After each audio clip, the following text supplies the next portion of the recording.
that roller coaster analogy applied to more than just finances, because from you sharing your story, and we actually told it on our YouTube channel cinematically, your parents had sort of a rocky relationship. Were they together during your childhood, or? From the time I can remember, they were always separated.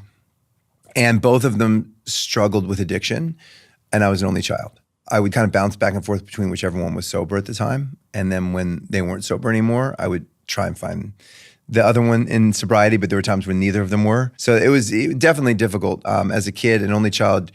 Watching your parents go through that, it forces you to grow up quickly, and you take a lot of responsibility on yourself, right? I mean, I think when you're young, you kind of think it's your fault. Like if you could be better, then they would be happy kind of deal. It took a long time for me to realize that that was their stuff. It wasn't my stuff. And how old were you? When I realized that? Adult, like in my 30s. Right. So you're holding on to this guilt that you felt that your parents, their falling out in their marriage or their addiction problems were somehow stemming from you and your responsibility. Yeah, specifically the addiction issues, because I would try to solve it. So I would try to fix it for them. I would try to do whatever I needed to do, either through guilt or through love or action to get them to stop.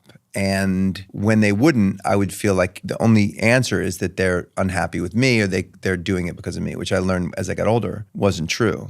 But I remember once asking my mom for my birthday. She's like, "What do you want for your birthday?" I said, "All I want is for you to not drink today." And she couldn't do it. So anybody that's been raised by people with addiction, it's really tragic. My mom would keep drinking, but then send me to Al-Anon, which is like a support group for people who have addictive family members. Like, or you could just stop drinking. I don't have to go to these meetings every week, right? Oh my gosh. Yeah.